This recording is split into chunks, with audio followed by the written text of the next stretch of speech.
Assalamualaikum warahmatullahi wabarakatuh. Salam sejahtera bagi kita semua. Pada pertemuan hari ini, kita masuk pada pembahasan matematika diskrit pertemuan keempat tentang kombinatorial.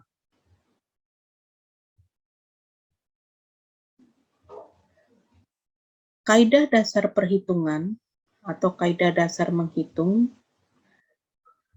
Dalam kombinatorial itu ada dua kaidah dasar yang digunakan untuk menghitung, yaitu kaidah penjumlahan, rule of sum, dan kaidah perkalian atau rule of product. Yang pertama akan kita bahas kaidah penjumlahan atau rule of sum.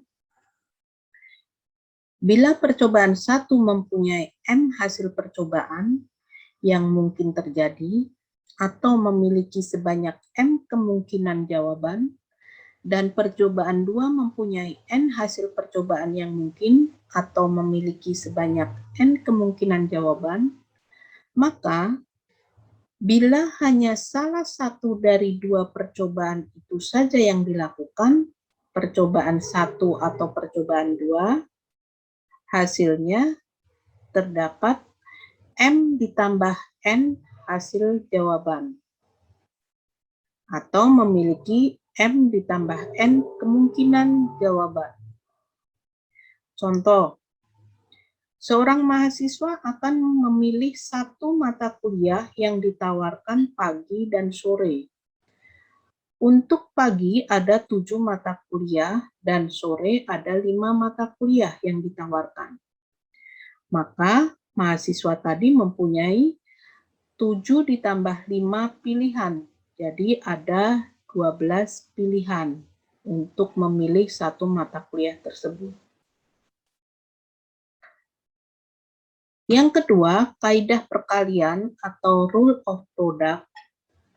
Bila percobaan 1 mempunyai m hasil percobaan yang mungkin terjadi atau memiliki sebanyak m kemungkinan jawaban, dan percobaan 2 mempunyai n hasil percobaan yang mungkin atau memiliki sebanyak n kemungkinan jawaban, maka bila kedua percobaan 1 dan percobaan 2 dilakukan, terdapat m kali n hasil jawaban atau memiliki m kali n kemungkinan jawaban.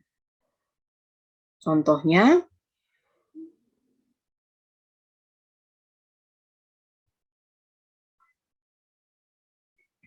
nah di sini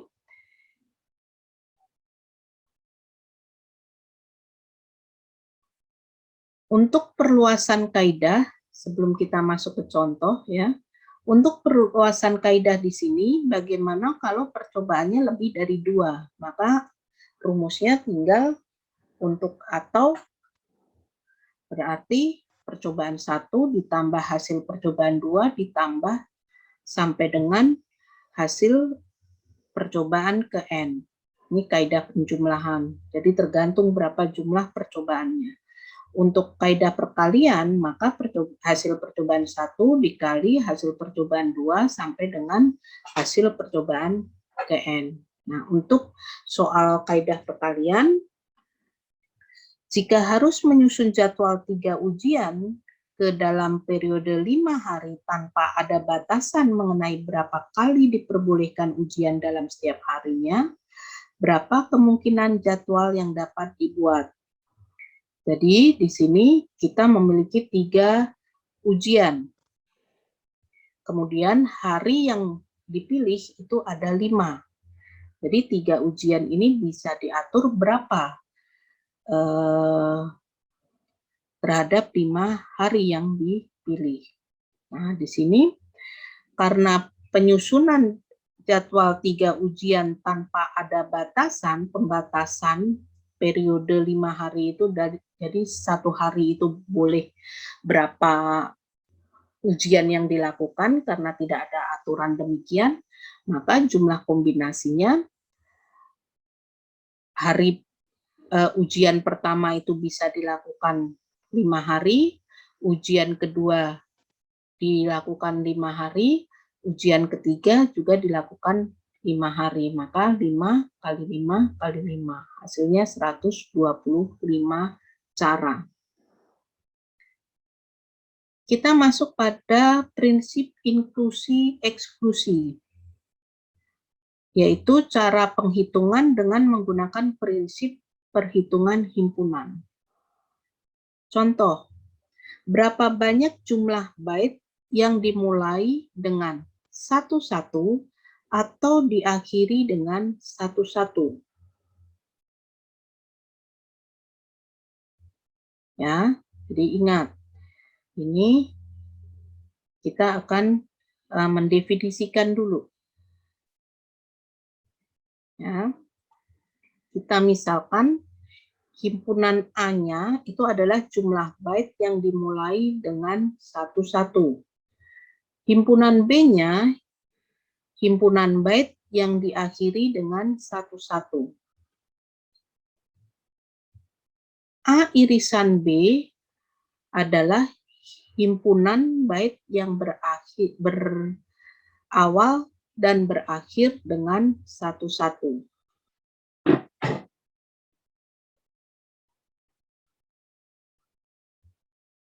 Maka A gabungan B adalah himpunan byte yang berawal dengan 11 atau berakhir dengan 11. Kita cari rumusnya, berapa jumlah atau berapa banyak A gabungan B-nya. Kita bisa menggunakan notasi N pada pertemuan 1, ingat kembali, N dalam kurung A gabungan B, atau kita menggunakan harga mutlak, ya, garis di depan dan di belakang. Sama dengan jumlah A ditambah jumlah himpunan B dikurang jumlah himpunan A irisan B. Ingat kembali, untuk 1 byte itu terdiri dari berapa bit? Ya, ingat kembali untuk pembahasan ilmu komputernya ya, dalam 1 byte itu terdiri dari berapa bit. Saya akan menjelaskannya mungkin nanti di akhir ya. Kita lanjutkan dulu untuk pembahasan selanjutnya. Untuk pembahasan selanjutnya, pengertian permutasi. Permutasi adalah suatu susunan data dengan memperhatikan atau membedakan urutan. Permutasi merupakan bentuk khusus aplikasi aturan perkalian. Jadi, permutasi merupakan bentuk khusus aturan perkalian. Dalam permutasi itu ada 4 rumus ya yang bisa digunakan.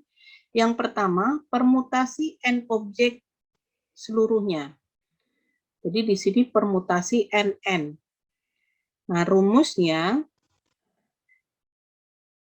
n faktorial sama dengan, ingat lagi, perhitungan faktorial itu perhitungan yang menurun sampai dengan dikalikan dengan 1. Jadi n dikali n dikurang 1, dikali n kurang 2, dikali n kurang 3, sampai dengan dikali 2 dikali 1. Yang kedua, permutasi sebanyak R dari n objek. Permutasi NR. Rumusnya n faktorial dibagi dalam kurung n dikurang R faktorial. Rumus yang ketiga, permutasi keliling.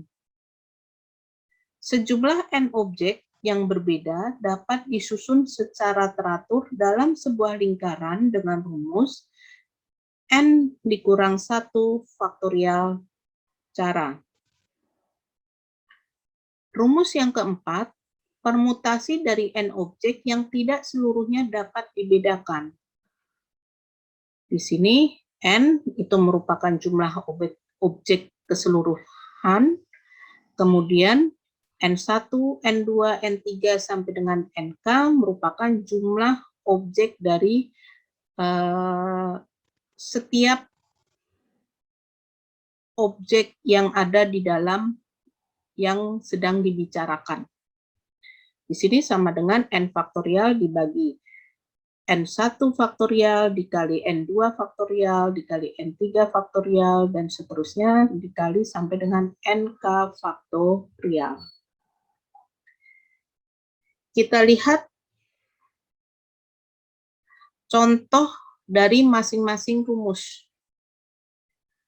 Ada berapa cara 3 buku dapat diurutkan. Jadi Anda memiliki 3 buku, kemudian Anda ingin susun. Nah, dari urutan buku ini kira-kira ada berapa cara buku dapat disusun. Nah, rumusnya berarti permutasi NN, jadi seluruhnya. Permutasi 3-3. Rumus yang kita gunakan rumus yang nomor 1. Rumusnya 3 faktorial. Sama dengan 3 kali 2 kali 1, sama dengan 6 cara. Jadi 3 buku tersebut bisa disusun dengan 6 cara. Yang kedua, ada berapa cara 2 dari 4 buku dapat disusun. Jadi kita punya 4 buku, tapi kita akan menyusunnya 2-2. Ada berapa cara? Berarti permutasi 4-2.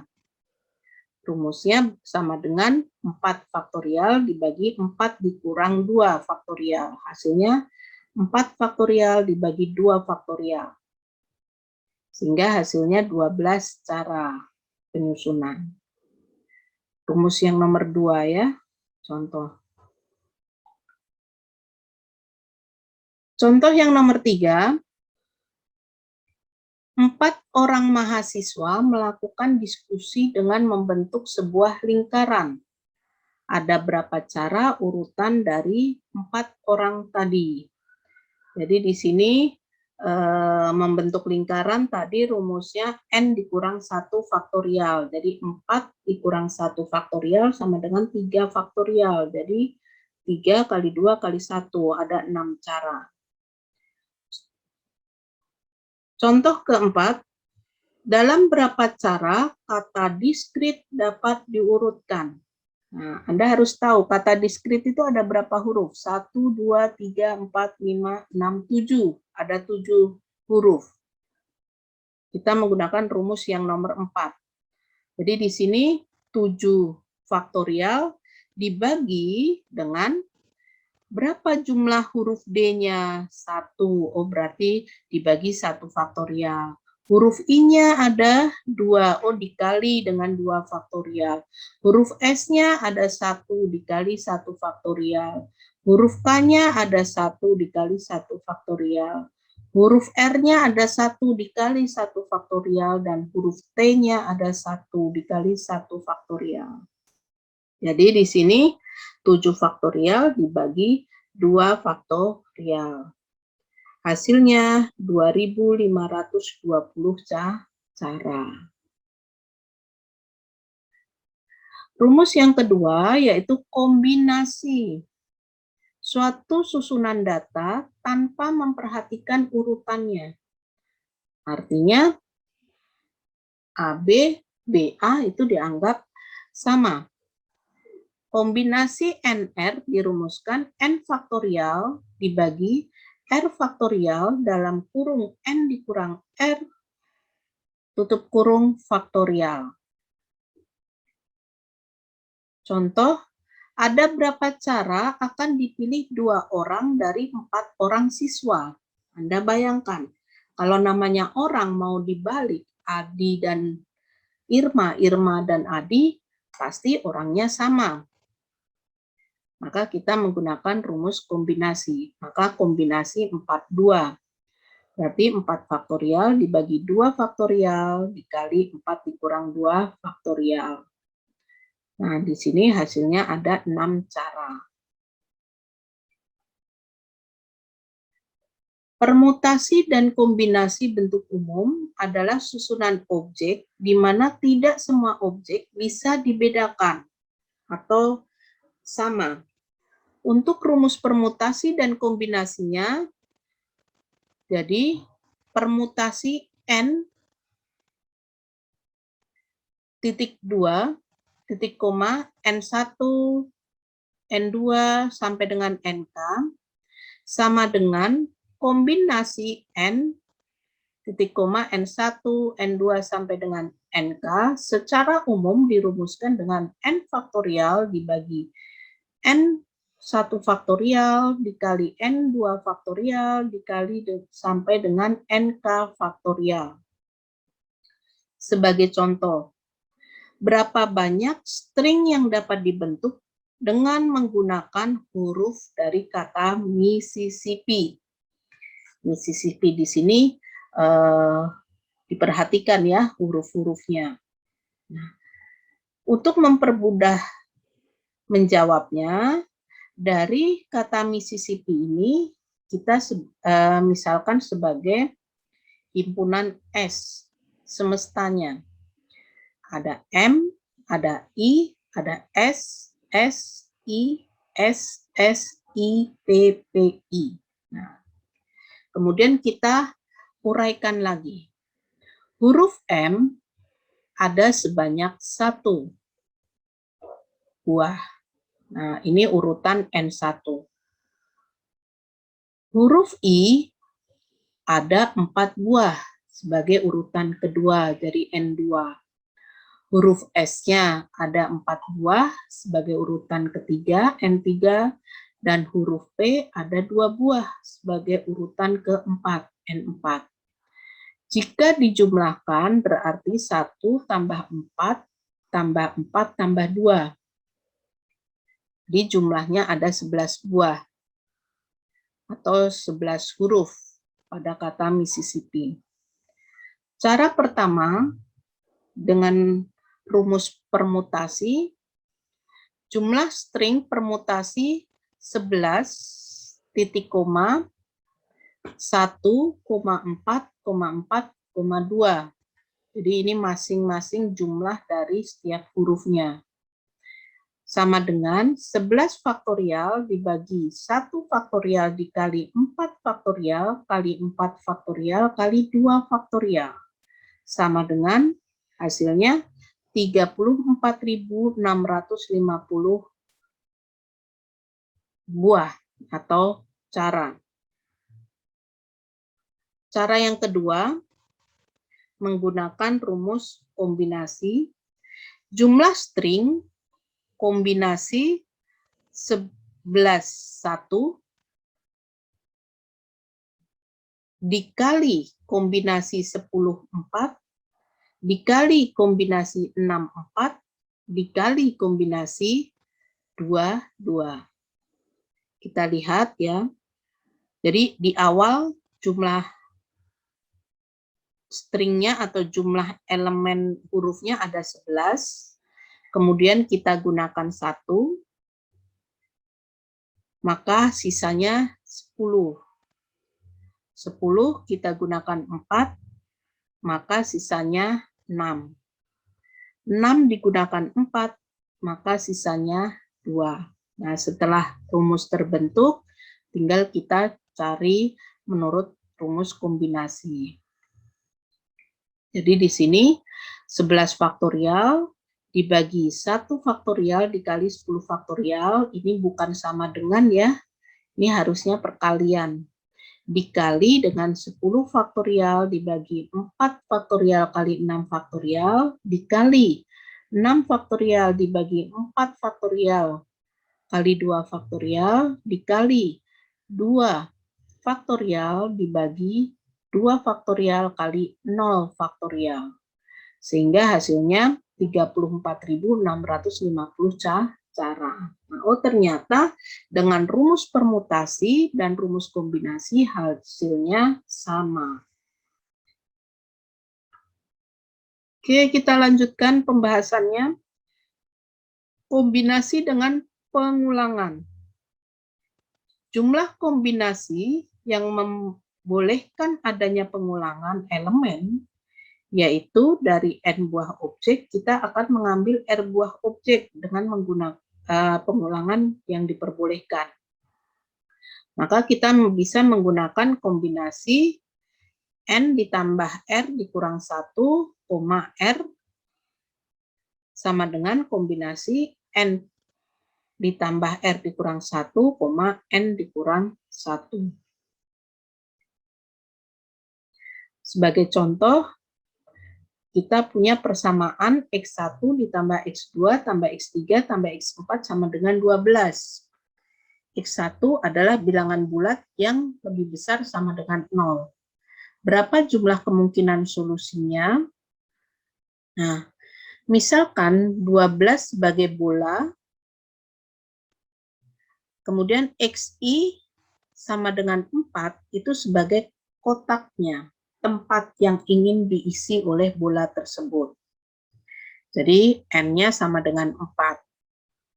Dan R-nya sama dengan 12. Sehingga banyaknya kemungkinan yang bisa terjadi, yaitu di sini 4 tambah 12 dikurang 1, 12 sama dengan 15 kombinasi 15-12. Hasilnya 455 cara atau kemungkinan solusi. Demikian bahasan untuk kombinatorial. Untuk latihan, untuk mempertajam intuisi rumus mana yang akan bisa digunakan, apakah permutasi atau kombinasi atau kaidah perhitungan, baik itu kaidah penjumlahan, kaidah perkalian, maka ada 6 soal. 6 latihan yang bisa dibuat latihan sendiri.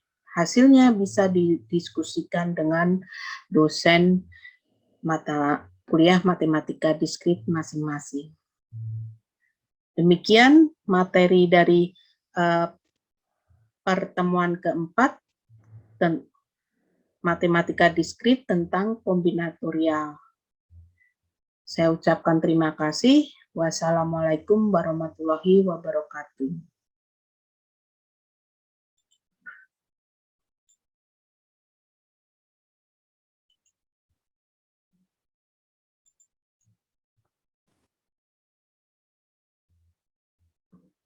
Di sini saya akan membahas tentang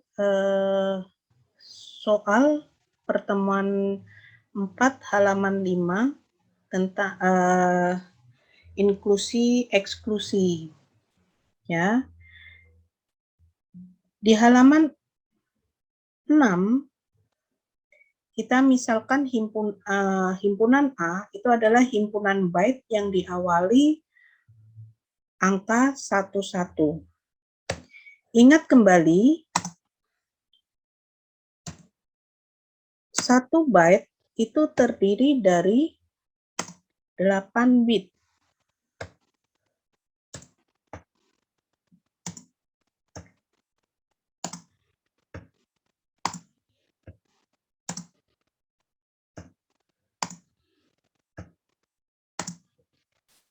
Nah, 8 bit di sini, bit pertama itu sudah ditempati dengan angka 1, bit kedua sudah ditempati dengan angka 1. Sehingga sisanya yang masih kosong itu ada 6. 1, 2, 3, 4, 5, 6. Dari 6 tempat ini, ada berapa kemungkinan nilai biner yang bisa dimasukkan? Nah, dalam bit itu yang bisa dimasukkan, ingat kembali, hanya bilangan 0 atau 1. Karena ada 2 kemungkinan nilai, maka di sini hasilnya 2 pangkat 6. Jadi 2 itu adalah nilai kemungkinan yang bisa ditaruh di dalam tempat bit yang kosong, 6 itu adalah tempatnya. Sehingga hasilnya ada 64. Himpunan B-nya himpunan byte yang diakhiri nilai 11. Nah, jadi di sini ini tempatnya 1, 2, 3, 4, 5, 6. Nah, yang ke-7 dan ke-8-nya angka 1. Nah, sisanya berapa? Nah, sama seperti himpunan A, nilai kemungkinan yang bisa dimasukkan ada 2, tempatnya ada 6, maka pangkat 6. Hasilnya sama 64.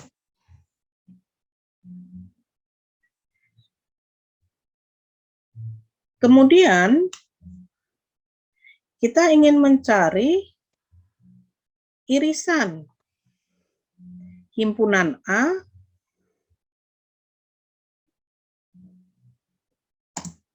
dan himpunan B.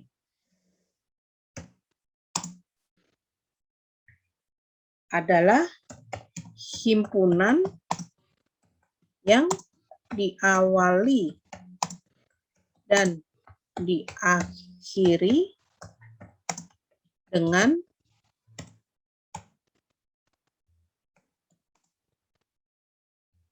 nilai 11.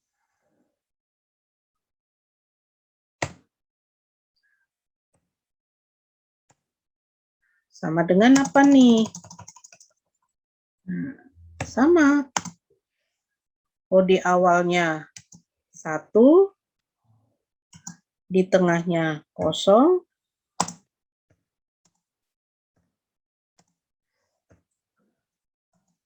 diakhiri dengan angka 1. Ya, tempatnya ada 8, depannya 11, belakangnya 11, sehingga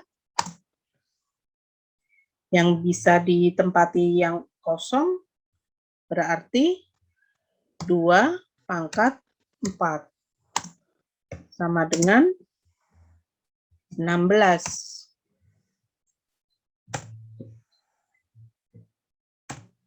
Dari soal yang diminta untuk mencari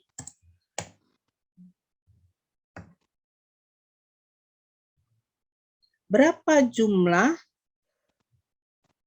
himpunan A atau himpunan B-nya.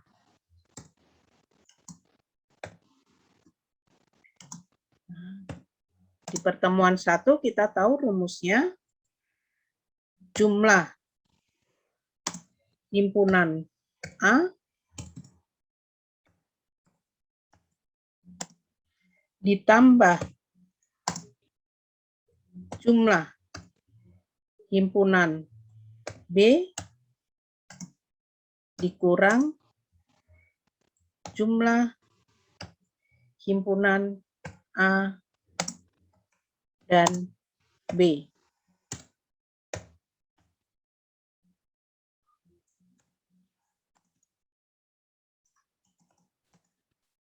Bisa kita masukkan hasil yang sudah kita cari.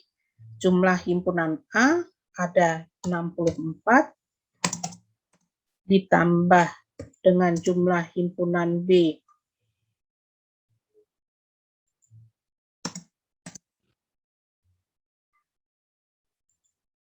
ada 64 dikurang dengan A irisan B ada 16.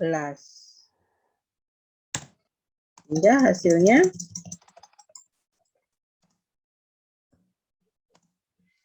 128 dikurang dengan 16.